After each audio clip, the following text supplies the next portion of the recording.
Welcome into Type Speaks, the show where I dive into the stories, struggles, and sparks of inspiration behind great design. I'm your host, Rae, and I'm going to be pulling back the curtain on the creative process, but not just the work itself, but the people who make it happen. Each episode, I sit down with a different creative mind to uncover how they think, work, and everything in between. So if you're curious about the why behind design and the stories of the people shaping our world one idea at a time, you're in the right place.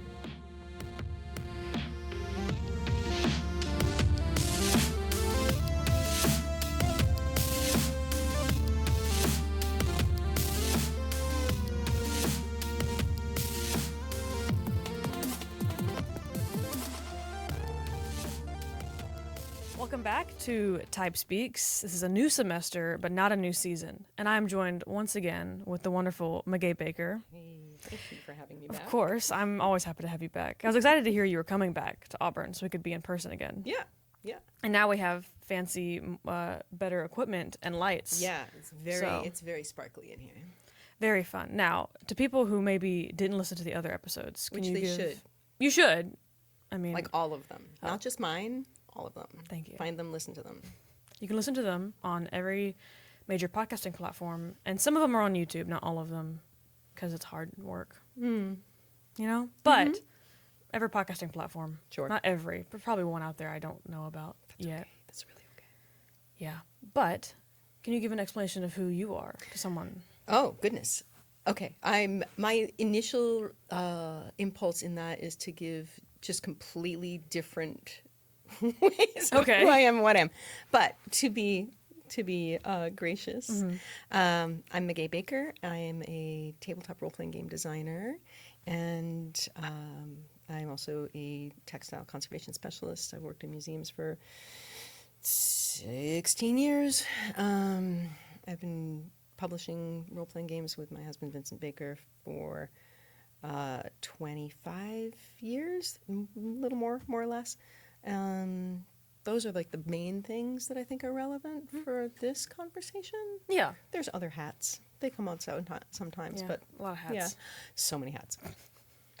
Yeah, so I think we should just dive into the topic. Brilliant. Because we have only so much time. Yeah, because left on our own, we will talk for 2 hours. This is true. This has happened before, and you can listen to it. Yes. On Weagle FM YouTube channel, the Weagle FM YouTube channel.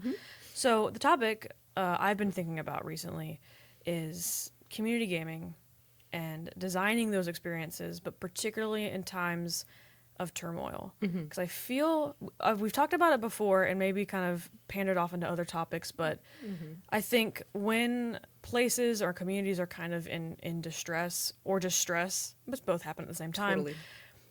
It's often the fun things and the community building aspects kind of get thrown to the wayside sometimes. But those things are still important. Oh, yeah. And the gaming is still important. So I kind of wanted to just have an open discussion about that and what you think about that as a game designer. Yeah. So one of the things, like you've just basically you've said it, right? It is so critically important in times of stress to continue as an act of resistance and an act of humanity to find joy, to laugh, to create art, to do all the things that make us human. Because if we go back deep into history, that's what we have. Like in the archaeological record, we have evidence of art and evidence of play going back forever. Evidence of warfare and other things and disease, of course. But it's what helps keep us human. And there's all kinds of things if you get into like the biology of it in terms of like dopamine and, you know, all those things, all those brain chemicals and stuff that help reduce stress through laughing with friends, playing with friends. We also have a very long history of using games and play as a way to scaffold resiliency and practice being in hard situations. And sometimes if your life is exploding or if you're watching your world explode, having the control that you have in a game to be like, I'm going to be the one who's causing the explosions. I'm going to break things. You know, that's one of the releases that gaming gives to us. Yeah. You know, tabletop role-playing games gives to us is the ability to get through your day, doing whatever your day is, the stress of your day. I don't care what you're doing and what your day is, it has stress, right? And then being able to come together with friends and being like, okay, this was my day. I just want to hit something. Yeah. And you can do it. I want to pretend hit something Exactly. and pretend fire blast something. Exactly. Yeah. So that's one side, right? But if you're talking specifically to the time and looking at the crisis we are in and the ongoing trauma that we are all in, starting in at least 2020, we'll be gracious about that. There are, you know, depending on where you're at, some of us look, you know, a few years earlier, like 4 years earlier, than that. And the unfolding chronic trauma of navigating that and then navigating like continuing fallout and difficulty, that ability to form connections around things we enjoy is really important. There's a thing that happens with a lot of people, myself included, of feeling like I'm not doing enough. Yeah. You know, what I could do more. And, you know, for me, that goes back to there's a famine in Africa in 1978, you know, and like, what can I do about that as an 8-year-old sort of thing. But now one of the things that we can do is provide spaces for people to remember they're human, provide spaces to try on different ways of engaging with each other, to be to practice empathy and compassion in ways that trying on another role does. You even if you're trying on a role of, okay, I'm just going to be the most like stone cold. Do we swear on this show?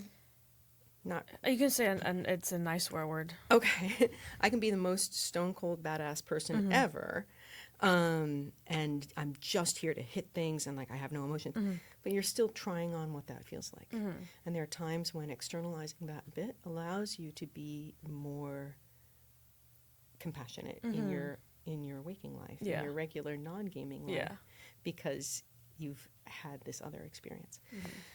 So, you know, there are whole voices out there about like empathy and compassion being bad words. Yeah. And I'm like, how do you think we survive?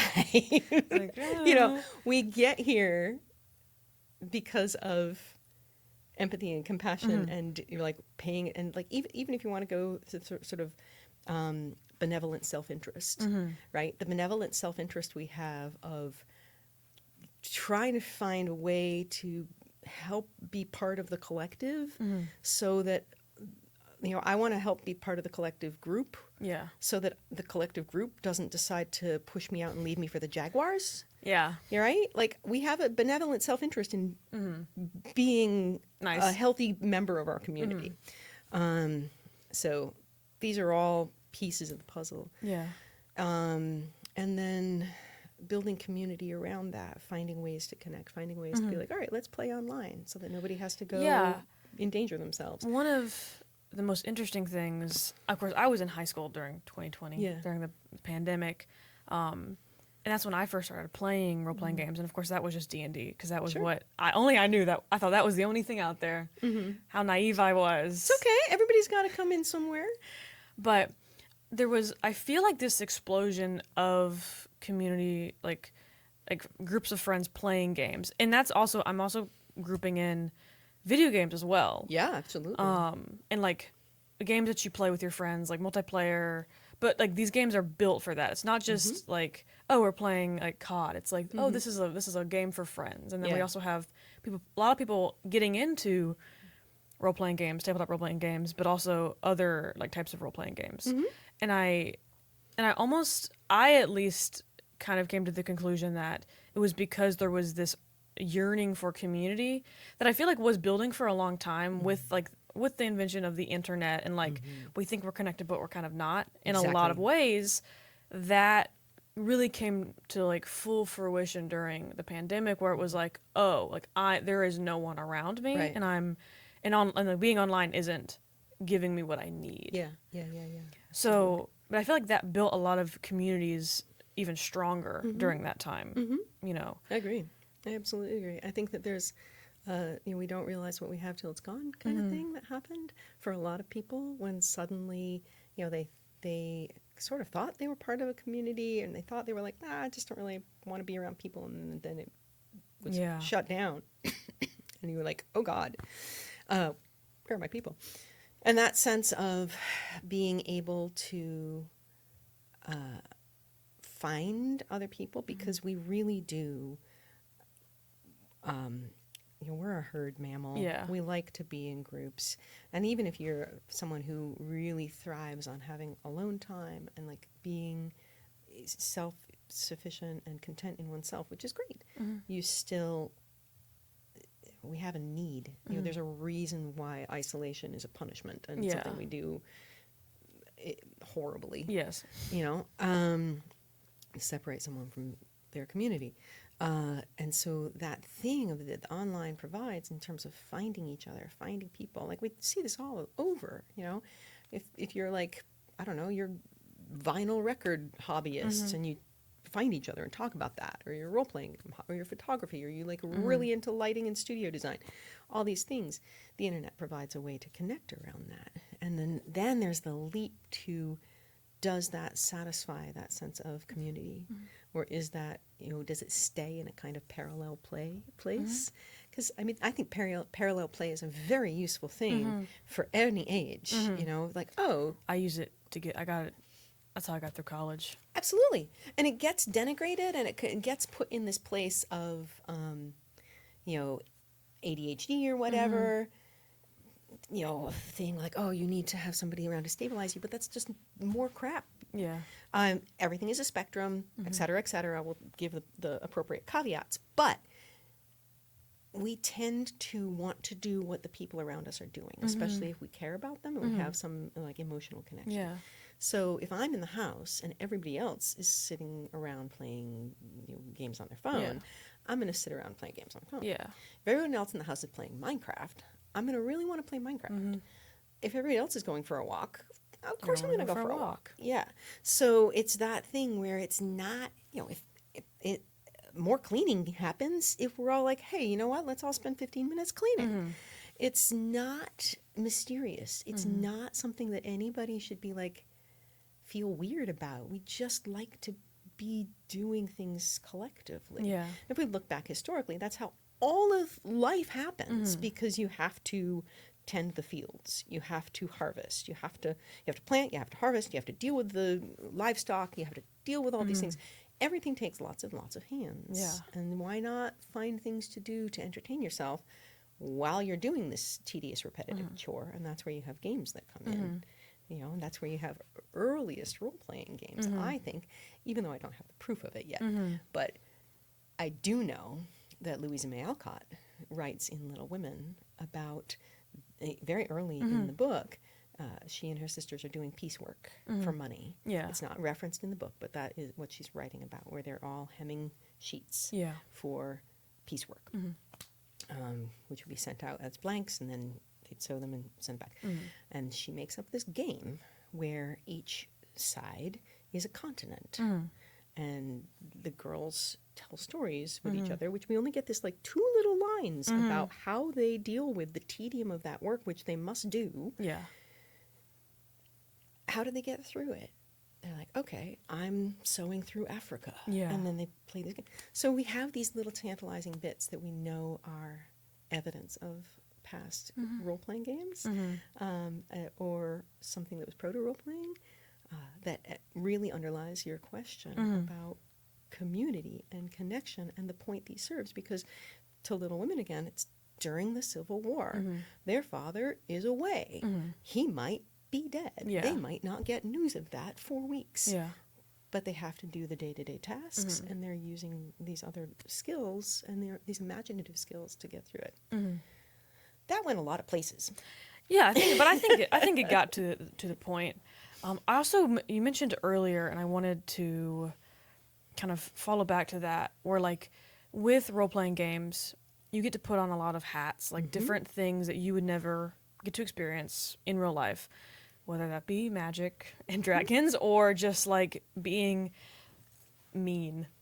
Yeah.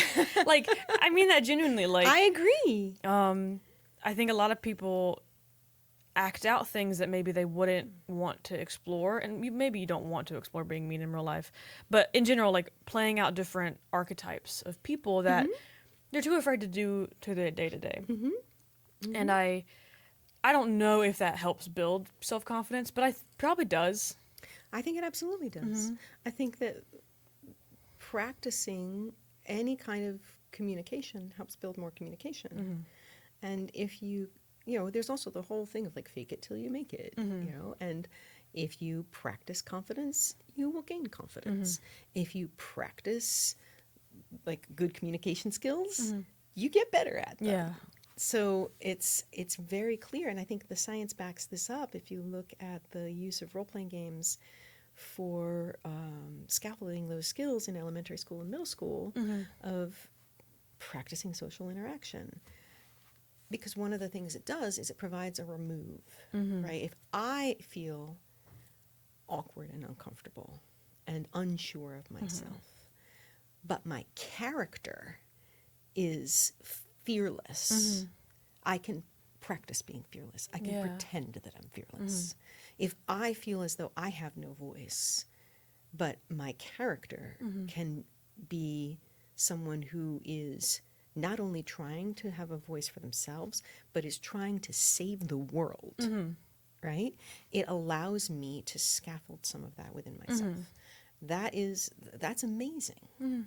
And the percentage of people out there in the world who have figured out those skills first, somewhere between 10 and 20, playing role-playing games is really significant. Yeah. And it then that spirals over or spreads out, ripples out to other skills. Like how many people are now working artists who started sketching their character on their character sheet? Or right now, how many people are working in recorded media, putting things out online, who started being like, oh man, this is really funny. What if we recorded this? That would be so funny, you know? Yeah. I think it's one of the best things people can do. I think people should play more games, you know, all the way through. Yeah, that was, you know, I will not just say that role-playing games were the only thing to help build my confidence, but I do know that as my confidence built through college, I was playing role-playing games with my friends. Yeah. I was playing 2 D&D campaigns. It's kind of awesome to do something at a table and then have all your friends go, that was awesome. It rocks. Like it's the best, you know? And it's also fantastic when you discover things in your own imagination that you didn't know were there, right? Or you're talking along and going along and suddenly you say, you're like, it's this thing. And you're like, whoa. It's cool. It gives a sort of status, like when I was playing, our DM had to go to med school. Awesome. But Love that D&D sometimes falls to the wayside when someone has exams every Monday, you know, on parts of the human brain. But when we were playing every Sunday, I was like, there was a sense of satisfaction every time I left that I wouldn't have gotten that day. And I would have just, sat around on my butt, you know, twiddling my thumbs. But every Sunday I went to hang out with my friends. And I think the sense of like winning and satisfaction every Sunday kept me going at some points, because if you're not getting that anywhere else sometimes, because life sometimes kicks you to the ground and doesn't let you back up, that keeps you up. Yep. It gives you something to look forward to. Like, you know, in the Baker House Band right now, which is the group of young folks that play at our house every week, you know, someone had a really bad piece of news last week, and there was an open question as to whether, like, is everybody going to make it? Everybody made it. It was great, because it gets you through, because community gets you through. You know, being able to exercise other pieces of your brain gets you through. None of us want to be doing the same thing Yeah. 20 hours a day every single day. You know, it's like we need that change Yeah. of brain focus. And all the stuff you just said about like doing something together, and then you feel good afterward. Be like, wow, that was awesome. Yeah. And it can even be a mediocre session, right? Yeah. It doesn't have to always be the best amazing thing. It can be like, oh, that one line, that was good. Or like, oh, next time I'm going to do this other thing. So yeah, it's huge. Yeah. This is kind of a question I need to figure out how to formulate it, so hopefully it comes out right. When we're talking about designing games now, Yeah.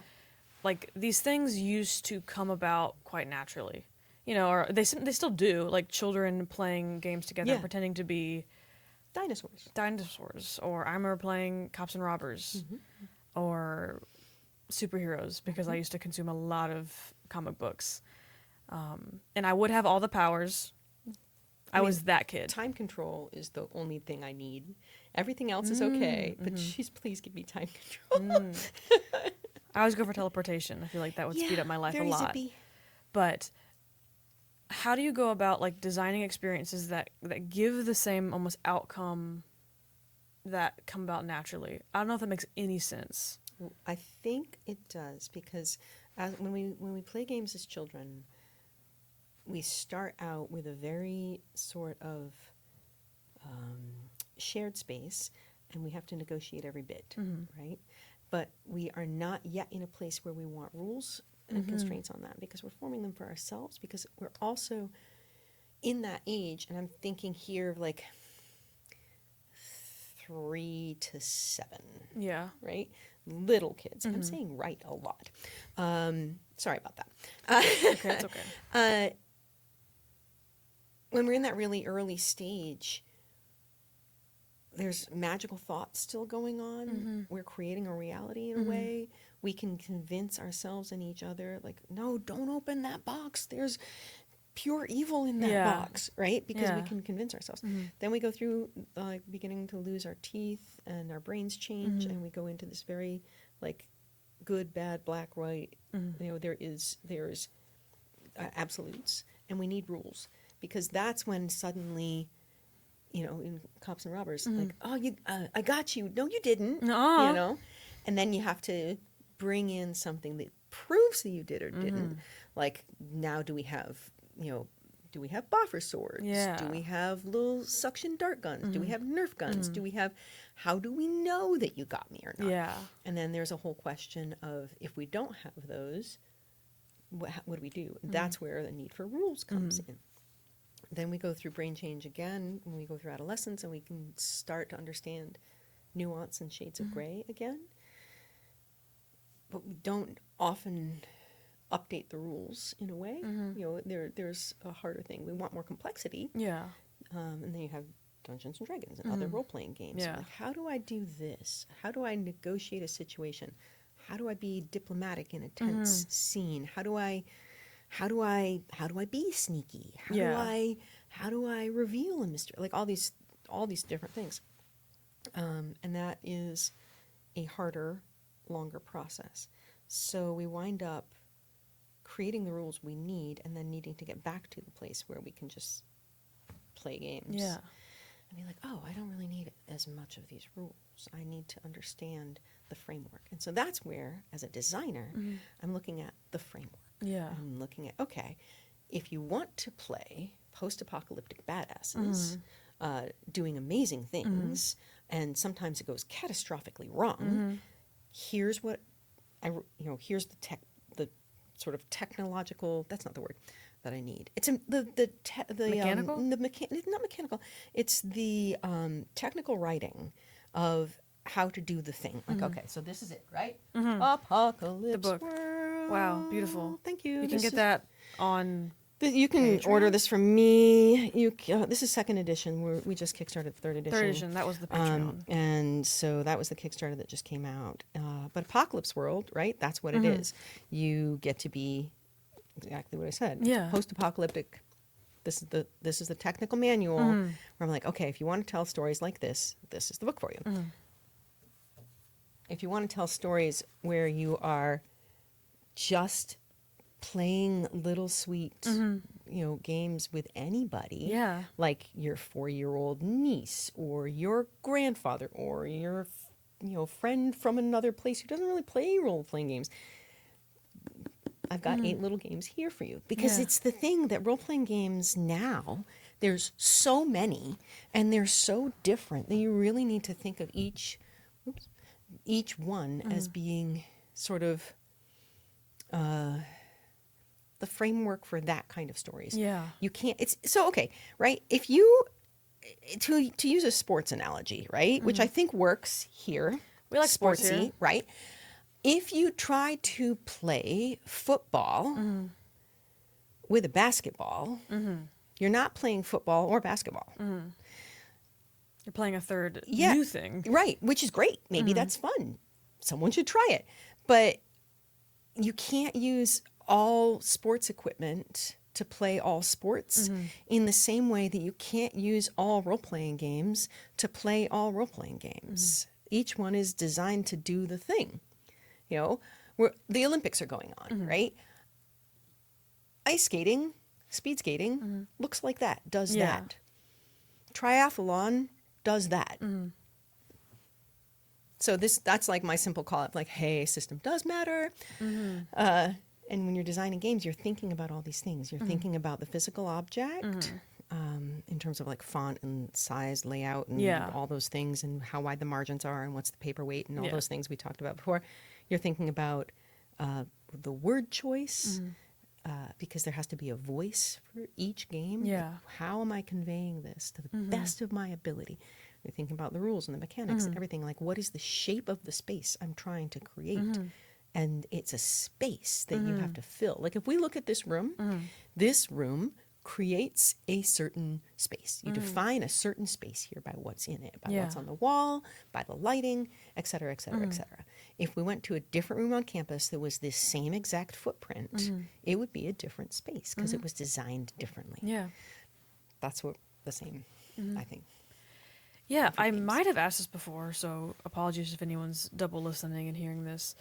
I think the most interesting thing is like designing a set of rules that allow for freedom, and like how you walk that tightrope.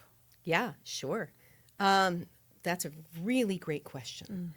I think that the biggest thing is to be aware of the space, right? I'm creating a space for things to happen.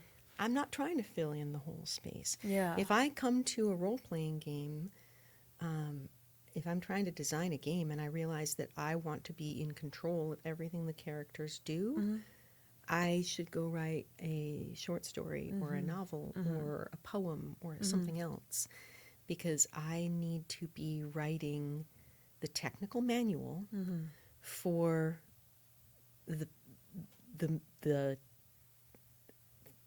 tools for that space. The technical manual for a soundboard is different than the technical manual for a microwave. I need to be writing the technical manual as clearly as possible, communicate my vision as clearly as possible, and then allow for space. Yeah.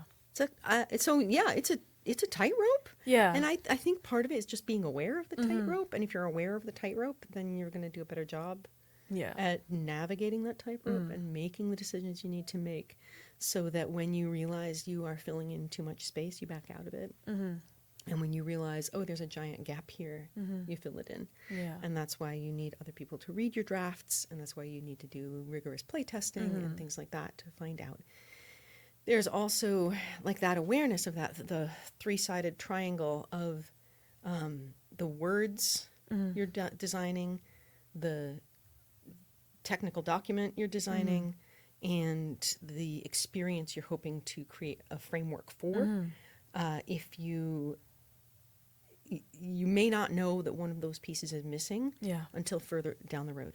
Because you can have a document that goes out in the game, people play it, and it's great.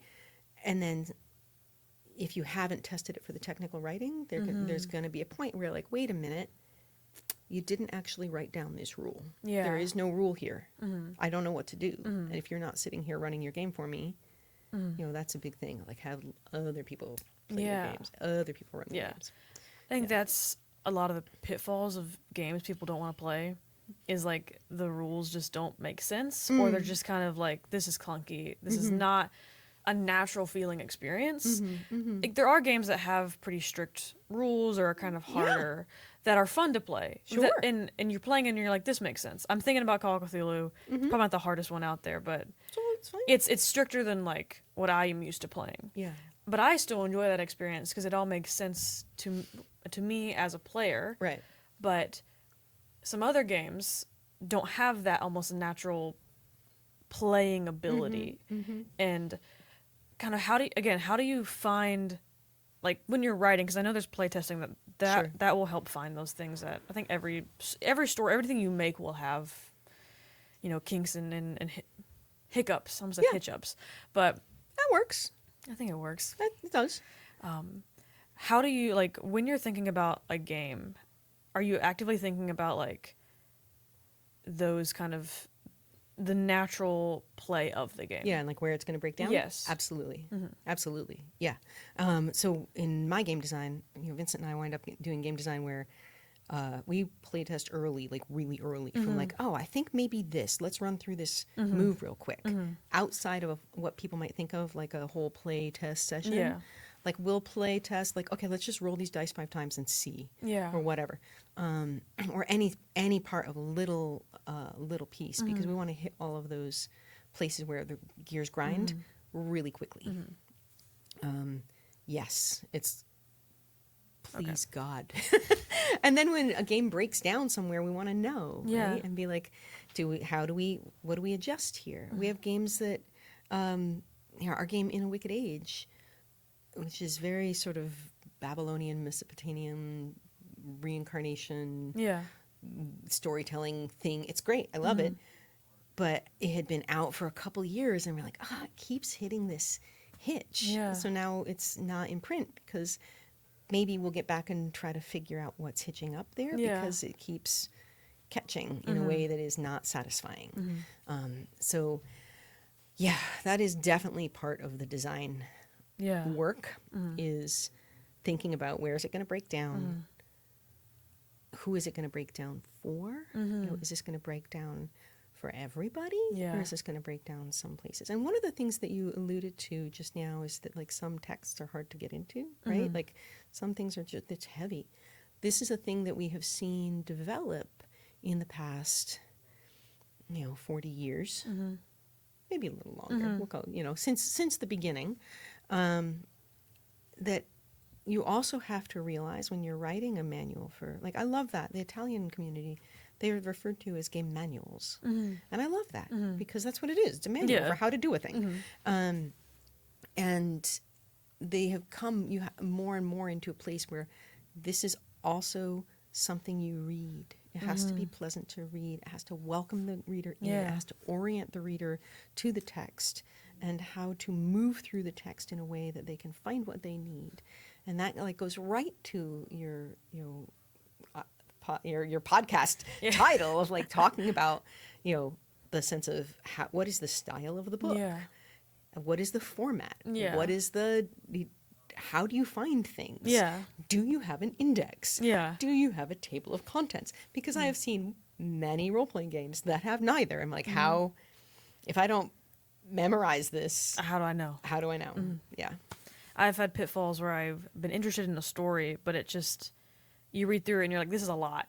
Yeah. And I can't navigate it easily. And especially if you're a game master, you got to navigate that on the spot sometimes. Yeah. And if it's not, oh my God, I almost said easy, but there's a word for it in design. Intuitive. I should know that. Intuitive design. We talk about that when developing apps and websites. Because if it's not intuitive, no one's going to use it. Someone's going to click off of your site or Instantly. your app. I think that's the very same with games. If it's like, if I'm stressing finding like a monster or a villain I have to get the stats of, I'm not going to want to even play the rest of the game. Right. Right, yeah, absolutely. And that thing about it being intuitive design, like we have to remember we're all human and everybody who's going to interact with anything we do is also human. So I think it's great that you bring in apps because I have been thinking a little bit through all of this also of like video games, and what to your earlier question, video games that are co-op versus Yes. video games that are solo. What is fun about each, and what is the user interface that makes things easy or hard? Not easy or hard in that kind of talk, about things that make accessible, approachable, so that more people engage with them, or challenging, off-putting, so that fewer people would engage with them, or, and here's the real magic, challenging, so that people will engage with them. That is a hard, beautiful place to hit, of making it so that people want to keep trying to beat that puzzle, like roguelikes. Yeah. You know, my goodness, I don't have time for that, but I appreciate them a lot. Not my cup of tea, but But yeah, when you're talking about video games, a lot of the most common, like, I think I mentioned this before. The only name I know that is called friend slop games, but that seems very derogatory, and I don't want to use that word. There's a lot of slop going on these days, and I'm like, do you really mean that? I don't know if you really mean that. To Some me, things it's I just would like, consider slop-like, but some of these games, the new design brief, slop-like. you know, I don't heard it think anyone here. ever aims for that, but it sometimes tends to end up that way. Yeah. But with these games that are, you know, multiplayer up to what, like 5+ players sometimes, I'm thinking about the games that I play with my friends, Lethal Company and Repo, that you kind of, there isn't a final goal. They're games that when you play them, if you don't know, you're collecting things and you're trying to get as much money as you can. Yeah. But if you die, you die. Yeah. If you fail, you fail, and you go back to level 1. Yeah. But there's not an end level you're supposed to get to. Yeah. And I originally thought that I would enjoy that because I like achievements. Sure. I like seeing But the little that's ding at the bottom different. of my window. But when I'm playing with my friends, we just want to get to the highest level, Yeah. fail, and then get higher. Yeah. And multiple times, even if there isn't an end goal, it's just the fact that we're all working together for a very simple thing. It's simple. The controls are pretty easy to learn, and I don't have to use a lot of I have to use my brain. But sometimes in other multiplayer games, it's like I have to really think through this. Yeah. And I don't want to do that sometimes. Totally. You know? And there's like one of the things you like in what you just said, that like the communal element of playing something together, that you're like, okay, this is gonna be fun and challenging, and we're all gonna die, but it's gonna be fine. We're and then doing we're it gonna try again. together. We're gonna do it together. Like Hunt Showdown is getting a lot of play in Yes. in our household these days. And when a round of Hunt Showdown starts, there's like a 2 chants that happen, and one is, we will win this. Like rarely, but you know, you gotta love the Yeah. energy. And the other is, who dies first? And then like, Yeah. the people playing pick which gonna die- among them. It's like, oh, I die first. Yeah. Like, okay, because it is the communal effort, Yeah. right? And that reinforces communal effort in every other area. If you have anything that is supporting the idea that we work together to do hard things, or we work together to get through hard things, or we work together to solve puzzles and figure out, peak is another one. How Yes. are we going to get there? You know, if we practice scaffolding that through games, it is usable across into other aspects of our Yeah. life. Like, all right, we have figured out how to deal with resource management in peak and find the solution. Yeah. Maybe we can figure out some resource management in our town and to help there be more food for people who need it, because boy, I really needed that candy bar. You know, like they're not separate. We don't need to separate out games, whether it's role-playing games or video games or sports or playground games or whatever. We don't need to separate these out from the rest of our lives. They're part of our lives. Everything helps reinforce who we are, who our communities are, how we navigate terrible times, and whether we are going to be in a workably healthy mental space on the other side of whatever the crisis is, right? Because we all want to get there, and we want as many people around us to be there too. It is in our beneficial self-interest to have a healthy, sustainable community, because if one of us breaks a leg, we need someone who's going to help us. Yeah. And that's just like, if you go back in the archaeological record, that's one of the earliest signs of a healthy community, is someone who has a healed femur, because you cannot take care of yourself if you break your femur. You have to have someone help you. And that's when we see that in the archaeological record, we're like, oh, great. Yeah. Healed major injuries, good sign of a healthy community. And when I'm hurt, I also play games. Yes, right. But on two sides, two places, right? Because when we are hurt, if you are physically less able, and you're like, okay, I've got to lay in bed for 3 weeks or however long, games is what helps your brain from like chewing on itself. And when we are hurting emotionally and we can play a game that helps us be in a different emotional space, it helps relieve that pain and pressure. And we can remind ourselves on like a deep brain feedback loop way that the pain in the moment is not the entirety of our existence. Because when we are in pain, emotional, mental, spiritual, physical, when we are in pain, it is easy to get stuck in that place where this is the entirety of my life. This is all there is, because we're dealing with the now. Yeah. And it takes a little bit of brain space to go, oh, right, this is a moment of my life. This now is hard. Yeah. And like, this now is really hard out there in the world. It's a hard now. But many of us remember before 2020. Yeah. Like, a lot of us remember before 1990. You know, we remember before. Yeah. Some of us remember before 1970. Like, some of us can look back in history from a lived experience and go, this is the comparison. But we have that onus on us, if we have lived longer, to carry that forward and help everybody remember it, right?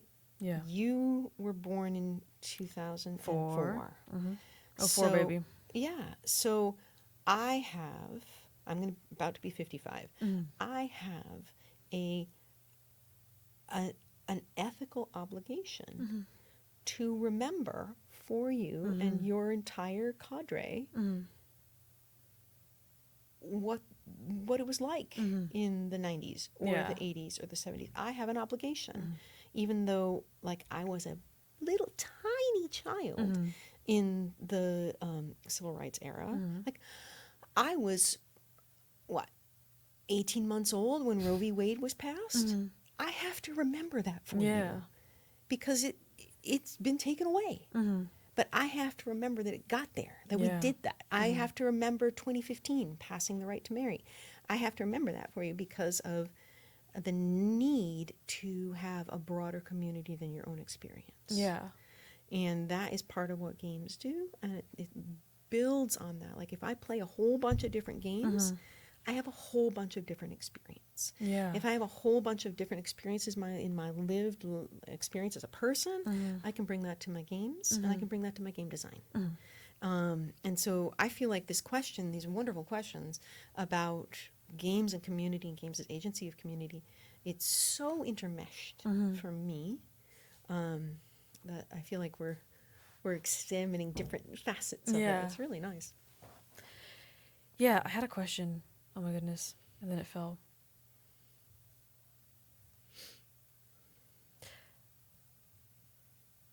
I'm going to cut this out because I can't. Oh my goodness. That's okay. I had it and then I looked down and then it went away. Okay. Well, we can try to back up and let's rewind. see. Is it the dream where you're standing on a pyramid in sun god robes and there's thousands of naked people screaming and throwing little pickles at you? I don't think that one. Why am I the only one who has I've this dream? had weird dreams recently and I don't know what to feel about that. Personally, I did have one that I thought was really prophetic, but I couldn't understand what it was recently. Where there was rattlesnakes in my yard and there was a black panther at my door that wouldn't let me out into the yard to go kill the rattlesnakes, and that felt very important to me. But I haven't examined it fully yet. Was it a sick ass panther? Yeah, it was like really cool. Yeah. It was like one of those like really crouched and about to attack. That's the one. Like, that is the why Black it has Panther. that name. Yeah. It is iconic. Anyway, yes.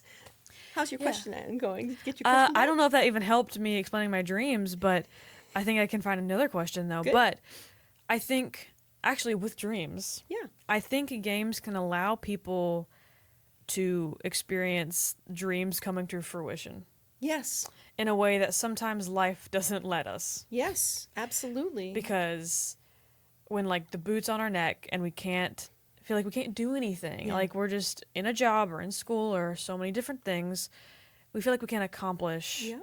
something really meaningful. Mm-hmm. And I feel like with especially with tabletop role playing games, a lot of the stories are pretty life and death worldwide, you know? Yes. At least ours are. Or Yes. it's like a city has been It's is been gonna destroyed. or you have It's to bring it back, or you have terrible. to do this or that, or you get this sense of like overarching accomplishment of humanity Yeah. that we do not get on a day to day that I think people crave, especially in times of stress. You know, and I think it helps us stay hopeful Yeah. when perhaps otherwise we wouldn't be. Yeah, there's a really interesting thing there. I think there's 3 points. I'm going to try to remember all of them. One is definitely games as wish fulfillment is true. Like pretending to have superpowers and save the world. That's Yeah. awesome. You know, we love that. Games as like I want to be able to solve puzzles. I want to be able to solve hard things in my real life, but I can't. So please, I just want to experience solving the hard thing. There's also the piece about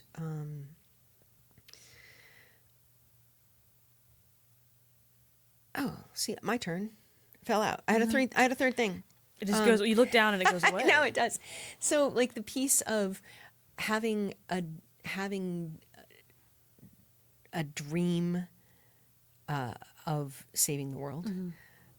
Reality is we're not gonna like that's something that we don't get to do. Nobody gets to do that. Like Jonas Salk maybe got to do that, you know. And now we are having people try to undo the importance of vaccines. So one of the things that role-playing games let us do is have those superhuman experiences that we're actually never going to have. And then we have to figure out how to move from that magical thinking space that lingers from childhood of like, what if I was the chosen one? Yeah. What if I could do it all? Yeah. And resolve within ourselves over and over our own simple mortality. That the truth is, when we get hurt, we get hurt. It's not just a hitbox check, right? It's like right now I am dealing with some really horrible trigger thumb thing where I don't have full use of my thumb. That sucks. So one of the things that we have to do with role And you playing, can't just long rest. yeah, right? I can't, dang, right? I can't fast travel. Why? I can't double jump. What the most basic thing. I wanna double can't jump. actually double jump. But that sort of thing where we have to reconcile ourselves with our humanity and the limits of our humanity. Like the goal, I hope, is to play enough games so that we have that wish fulfillment in a way that helps us scaffold things we can do like have access to, like community building, or I have more confidence now, or I figured out a thing, or oh man, I really did a deep dive because I really needed to know for my character. I really needed to know a thing, and now I discovered I actually really like this, and now I have a new hobby, and now I have a new whatever, on and down the road. But that piece of how do we reconcile that this is our one life? We don't have do-overs.